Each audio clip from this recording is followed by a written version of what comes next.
Aleluia.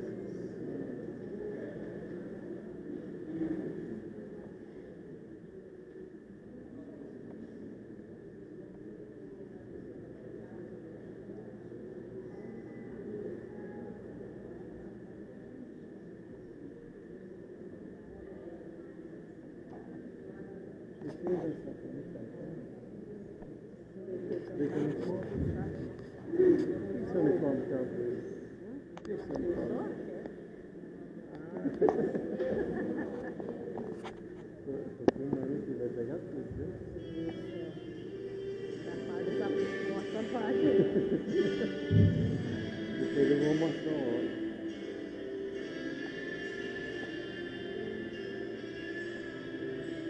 Não aparece. Tanto volume, sabe? Quando ele copia ele, você é desse jeito? Eu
sou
quarta-feira, 8 da manhã, 7h30 da noite, nós temos o nosso culto, nossa reunião, dentro dessa campanha Caminho do Avivamento. Eu havia dito, presta atenção nisso, por favor. Eu havia de falar que não haveria culto quarta-feira, que nós estaremos fechando algumas coisas da igreja. Só que houve uma mudança, então quarta-feira tem culto normal. Tem culto 8 da manhã e tem culto às 7h30 da noite. Então quarta-feira tem reunião normal. Sexta-feira da mesma forma, 8 da manhã, 7h30 da noite.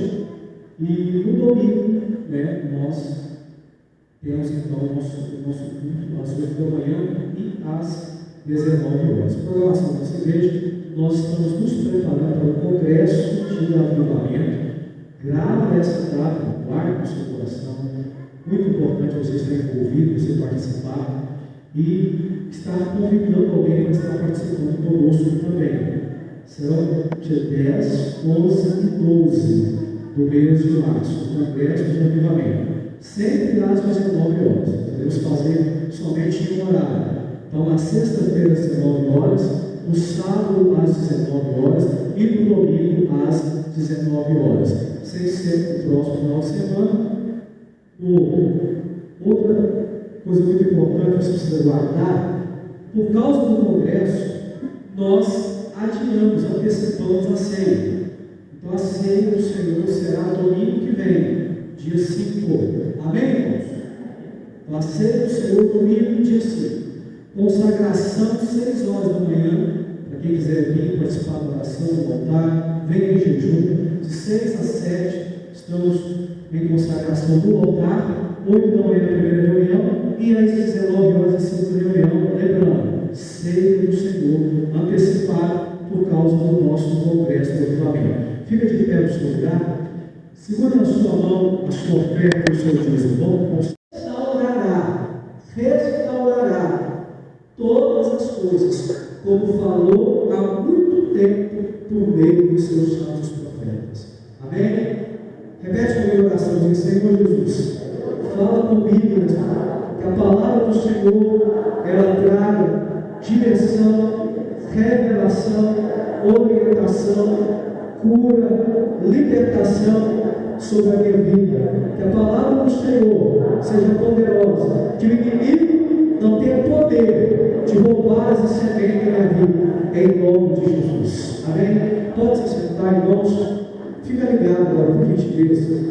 Não se distraia. Se precisar de um copo com água, levanta a mão aí, que o obreiro abençoado vai te atender, já vai entender, vai te atender. Mas esse momento é muito importante, muito necessário que você preste bastante atenção no que vai ser falado aqui. Irmãos, nós estamos em um processo, desde o início do mês de fevereiro, nós entramos em um processo preparatório para o Congresso de Avivamento. E nós temos chamado esses dias de caminho para o avivamento. É um tempo, meus irmãos, onde nós temos aprendido sobre avivamento e temos aprendido o caminho para chegar até o avivamento. Porque entenda, meu irmão e minha irmã, os dons, o poder de Deus, o despertar de Deus é para a igreja, mas é para uma igreja que se posiciona para isso. Quem entendeu, diga glória a Deus. Se eu quero o avivamento, se eu quero ser avivado, se eu quero ter experiências com Deus, se eu quero fluir nos dons que a Bíblia fala, porque, irmão, entenda uma coisa: a nossa fé não pode ficar limitada ao tempo passado. A nossa fé, ela é uma fé presente, uma fé que vai para o futuro, entenda isso, porque o mesmo Deus que operou no passado opera nos dias de hoje. Então eu não posso de maneira nenhuma acreditar que o tempo dos dons passou. Pelo contrário, a palavra de Deus nos indica que a nossa geração é a geração para viver o maior derramamento do Espírito Santo sobre a terra. Nós vamos chegar nisso, mas nós precisamos entender que os dons espirituais ainda é uma realidade para nós. Quem entendeu, diga glória a Deus. Quando Paulo falava, ou melhor, quando Pedro falava sobre o batismo batismo do Espírito Santo, ele dizia o seguinte: a promessa é para vocês que estão aqui, é para outros que estão longe e para todos quando o Senhor chamar. Quem foi chamado por Cristo, diga glória a Deus. Quem se sente chamado por Ele, levanta a mão e diga aleluia. Então a promessa é para mim e para você. Amém? Nós não podemos nos negar a ela, mas escute, para que a promessa se cumpra, para que vivamos o avivamento e vivamos o que Deus tem para derramar sobre a terra nos últimos dias, é necessário que nós venhamos nos posicionar para isso. A palavra de Deus nos fala que nós devemos buscar o Senhor de todo o nosso coração. Está escrito: vocês devem me buscar, só irão me encontrar quando me buscar de todo o vosso coração. E lendo a Bíblia, nós vamos entender, irmãos, que existem atitudes necessárias para que promessas se cumpram na nossa vida. Eu falo isso aqui sistematicamente. Não adianta levantar a mão e cantar: não morrerei quando a promessa não se cumprir, se você não se posicionar para a promessa. Se você visitar o cemitério, debaixo daquela terra tem muitas promessas enterradas, de pessoas que morreram esperando a promessa, mas não viveram a promessa porque não se posicionaram para ela. Então não adianta eu olhar para a Bíblia e a Bíblia me indicar, a palavra de Deus me falar: olha, tem uma grande chuva para vir sobre a terra, tem um grande derramamento, um grande mover do Espírito para vir sobre a terra, é para a última geração, é para os últimos dias, e não adianta eu olhar para isso e ver a promessa lá e não me posicionar para essa promessa. O que nós temos tentado fazer aqui nesses dias, igreja, é nos posicionar para isso. Nós temos falado sobre jejum, a necessidade de se jejuar. Nós temos falado sobre oração, a necessidade de ter uma vida de oração escuta. A intimidade de Deus é para aqueles que o buscam. E está escrito: Deus revela os segredos dele para aqueles que são íntimos. Diga glória a Deus. Mas para chegar à intimidade, tem que passar pelo diálogo e passar pelo relacionamento. Como se vai ter intimidade se não conversa? Como se vai ter intimidade se não tem relacionamento? Então entenda isso: a oração é necessária, a palavra, ler a palavra, estudar a palavra, fazer, meu irmão e minha irmã, o que está aqui, entre aqui dentro de mim, dentro de você, é necessário se eu quero viver um avivamento. Então são posições que nós tomamos diante de Deus para receber aquilo que Deus nos prometeu. Amém, igreja? Aquilo que Deus fala ao nosso respeito. E nesta noite eu quero falar de algo que é muito importante para os nossos dias. Eu quero falar sobre as duas chuvas. Preste atenção a respeito disso agora, por gentileza. Irmãos, quando nós vamos lá no livro do profeta Joel, a profecia que Deus deu ao profeta Joel, Deus o deu em 3 dimensões, para 3 tempos. Escuta isso. Deus deu a profecia a Joel para o tempo que ele vivia, o tempo presente. Deus deu a profecia a Joel para o cumprimento aqui onde nós lemos, que Pedro está falando, e Deus deu a profecia a Joel para o cumprimento dos nossos dias, ou seja, dos últimos dias, da última geração. Presta atenção nisso. A primeira parte, Joel capítulo 1, do 1 ao capítulo 2, 27, a profecia fala sobre aquele tempo. Deus está falando sobre o povo daquele tempo. Presta atenção no cenário. A nação havia sido devastada, o povo havia se afastado de Deus. Ei, está escrito: aquele que se afasta de Deus perecerá. Diga misericórdia. Eu lembro que, irmãos, eu guardei seu coração, sabe por quê? Um dia eu cheguei numa reunião de Assembleia de Deus, e eu cheguei naquela reunião decidido a entregar tudo para o meu pastor. Eu não queria mais nada, eu não queria tocar, eu não queria estar no louvor, eu não queria pregar, eu não queria auxiliar, eu não queria mais nada, eu queria sentar.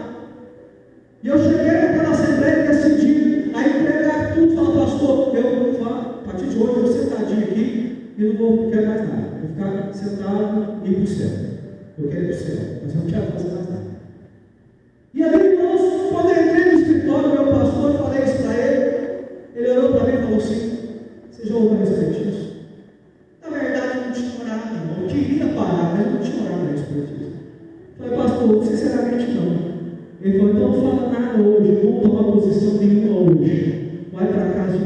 respeito disso. E quando eu tirei um tempo para orar a respeito disso, decidindo como eu estava, e parar e largar tudo e não fazer mais a obra de Deus, ou trabalhar na obra de Deus, e eu comecei a orar com respeito a isso, a resposta que Deus me deu foi essa. Deus me levou nessa passagem, e lendo essa passagem, quando eu cheguei nesse versículo, parece que esse versículo saltou das páginas da Bíblia e entrou dentro de mim. Tudo ficou destacado, e eu lembro da lá: os que se afastam de Deus perecerão. O primeiro culto, a primeira oportunidade que eu tive, cheguei no pastor, falei: pastor, isso aqui é tudo, e se tiver mais alguma coisa para fazer, daí que eu quero fazer o nome de Deus. Quem entendeu, diga graças a Deus. Porque aquele que se afasta de Deus vai sofrer, irmão. Aquele que se afasta de Deus vai perecer. Então o povo estava sofrendo, porque havia se afastado de Deus. O povo estava sofrendo porque havia virado as suas costas para o Senhor. E Deus então manda sobre a terra, primeiro, uma praga de gafanhotos que veio em 4 homens, cortador, migrador e destruidor. A Bíblia diz que aquela praga de gafanhoto veio sobre todas as plantações da nação de Israel naquela época. Irmãos, eu não entendo nada sobre isso, o que é praga, o que faz, mas a Bíblia nos deixa bem claro que essa praga de gafanhoto devastou tudo, porque lá está escrito assim: o que deixou um, o outro comeu, o que deixou um, o outro comeu, o que deixou um, até não sobrar mais nada, até as cascas das árvores foram arrancadas por essa praga de gafanhoto. Evidentemente a essa praga de gafanhoto, Deus então ele libera sobre a terra uma grande seca, e o povo começa a perecer por causa da seca. E evidentemente a seca, Deus libera sobre a terra exércitos para invadir aquela nação. Olha que tristeza, Deus. E quando o povo está no auge do sofrimento, presta atenção nisso, quando o povo está no auge do sofrimento, Deus então visita o povo por algum ato de desobediência.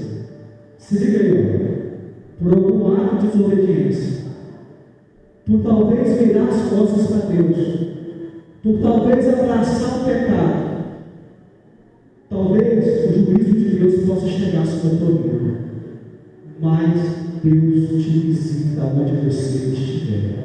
Amém? No meio da dor, no meio do sofrimento, no meio da angústia, Deus ainda vai falar com você. Quem entendeu, diga glória a Deus. Deus ainda vai levantar a voz profética sobre a tua vida. Entenda isso. Então Deus começa a falar com o povo no meio do sofrimento. E Deus fala com o povo: ei, vocês querem mudar de situação? Voltem-se para mim de todo o vosso coração. Amém? Larga do pecado, busca conselho, volte-se para mim de todo o coração. E aí Deus começa a fazer promessas.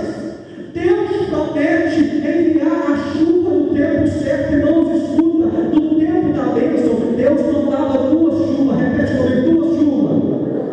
Temporã, fala aí, temporã, serona. Primeira chuva e última chuva. Quando tudo estava em paz, Deus mandava a primeira chuva, a chuva temporã.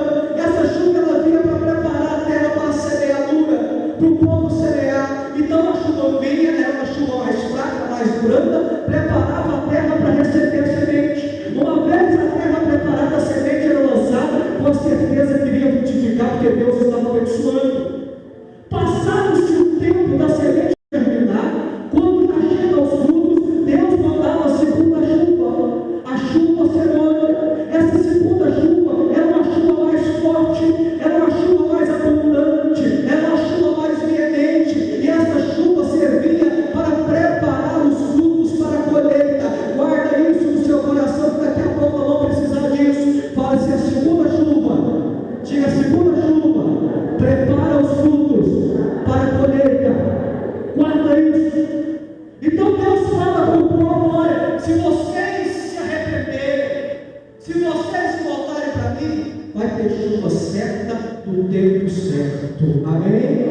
O que vocês precisam, eu vou dar na hora certa. Irmão, quando nós estamos debaixo da vontade de Deus, abra os ouvidos com isso. Quando nós estamos caminhando debaixo da vontade de Deus, nada vem fora do tempo. No tempo certo, Deus faz a coisa certa. No tempo certo, Deus dá aquilo que nós precisamos. Em